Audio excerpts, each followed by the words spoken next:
You ever notice how, no matter the place or race, rich people and family drama are always like 5 and 6? Remember this as you build your empire because money will attract a lot of things, including nonsense.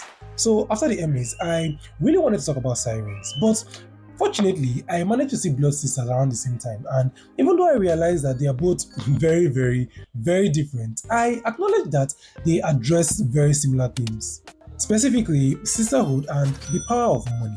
It's almost as if thematically they could be twins. So I'm going to be analyzing these two shows like I do everything and sharing my thoughts about them and how they addressed the aforementioned themes. Even though I definitely won't say it, by the end of this video, I'm sure you'll be able to guess which one I felt was better.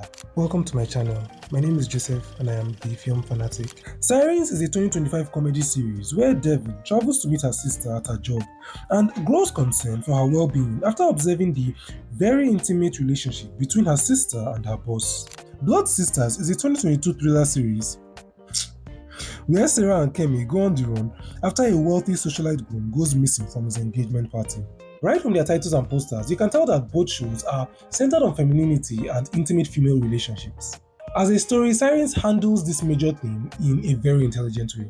Devon is obviously the protagonist, but I had to prove to another fanatic, that's what I used to refer to people that enjoy analyzing movies and series with, that her sister Simone is the antagonist.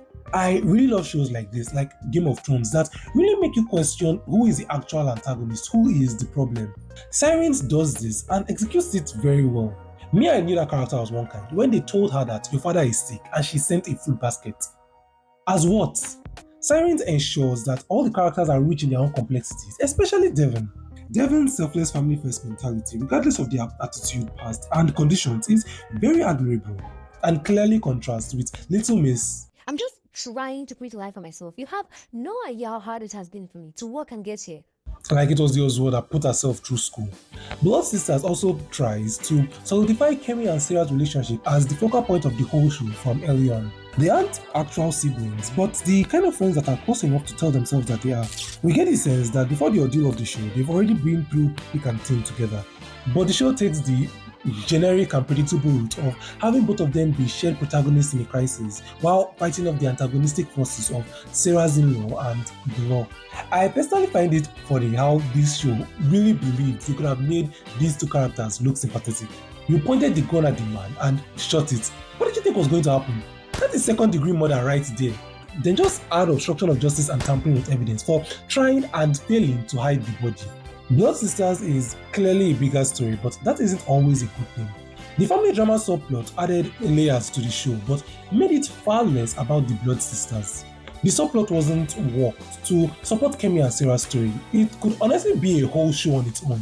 Meanwhile, in Sirens, everything involves one of the sisters, which allowed them to exist as individuals and still have enough common ground with past trauma, motives, personalities, and even understanding of each other to bring them together at the end of the day. The characterization is done so well that even from seeing them interact, one dialogue will let you know that these people are siblings. Yes, siblings will laugh and play, but if you have siblings, you know one thing is for sure, you will definitely argue and disagree, especially when there's BC on ground. But at the end of the day, most siblings will always try and save each other, not just by covering up a murder, but also trying to save each other from themselves. One thing that Blood Sisters does that is supposed to be good, but honestly, I don't think I've ever seen it handled well, and I see it a lot in Nollywood dialogues, and it's just kind of lazy to me right now.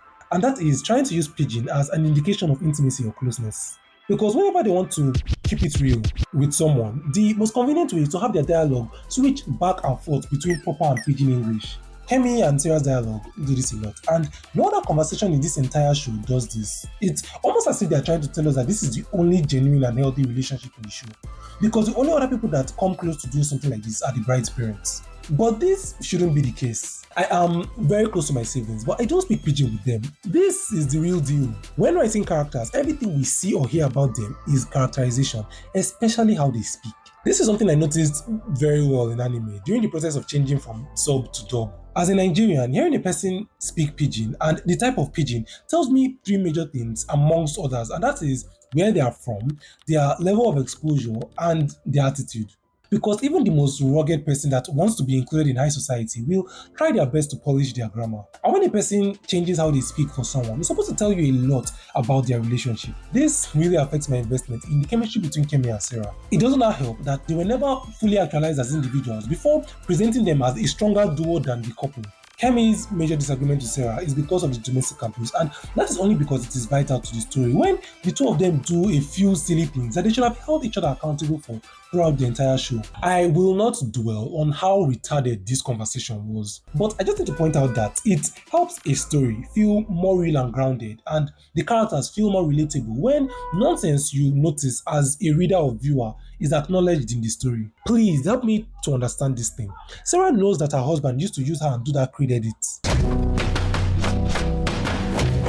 Your ex that he doesn't like shows up to the wedding, and Momo Sarah saying now, I know him. It's okay. I know him. why? What is the sense? Let him in so that I can send him out. And Kemi was there. Kemi saw this. Couldn't she have told her that that was very stupid? When I started Sirens, the first thing I noticed was how bright and colorful everywhere around Simone was. It was unsettling to me because... and one of the first things Devon says when she met Simone is this. What is this place? And why does everyone look like an Easter egg? Acknowledging that, okay, I'm not crazy, and there is a ridiculousness about the whole thing. It is also a very intelligent way of showing us how the second thematic element of the power of money affects both sisters. One is drawn to it, while the other is untrusting of it. While Kemi and Sarah are trying to stick it to the man, Devon and Simone are going through their own independent and collective character arcs, strongly influenced by their views on world and its connection to happiness. Honestly, they should have focused on the family drama and just called this show Blood Brothers, instead of killing this one off, having be kidnapped. Kai, see missed opportunity. What a wonderful way to explore the duality of mommy issues. Before I go, I really want to talk about the ending because it was very crucial to how I enjoyed both shows. But in the ending of Sirens, it seems like we're going to be left on a logical ending. The protagonist was going to win and mostly everybody would be happy. But as broken as Simone was, it only took one speech from her father for the devil in her to awaken. See me, I was pitying this girl. I was like, people should hold her. She's going to kill herself. People should hold this girl. Little did I know that she was about to make my jaw drop. But in Blood Sisters, characters like the bride's parents are going through their own arcs entirely off screen and jumping to conclusions when next we see them. I really don't know why the mother said, Do not let them catch you because I will not lose you. when from everything we've seen up to this point, what would be more logical to hear from her would be, Come back, don't worry, we will sort it all out. Kemi and Sarah's character obviously wouldn't do it, and Uche Jumbo's character would have probably meant it without realizing that it's not possible. But still, and after they have sloppily written this thing and no longer made it about the Blood Sisters, it's for them to end it as senselessly and as ambiguously as they can, and then gaslight us by saying, we're so cool, Eddie. If you don't get it, you're lying. Are you mad? I have mapped the names of everybody involved in this nonsense. If you have mine, bring out season 2 because I genuinely want to see where you can pick up this plane crash from. With that said, it might not be very clear which one I feel was better, so these are my final ratings. Still, watch both shows and tell me what you think. If you've seen one of them, what did you think? Will you see the other one? And did you see any sense in everything I've been saying? If you've seen both of them, comment a blue heart because you are a real one and one of the real film fanatics that watch everything. As you're in the comments, feel free to drop video ideas or stuff you'd like me to talk about. I'm not asking for money yet.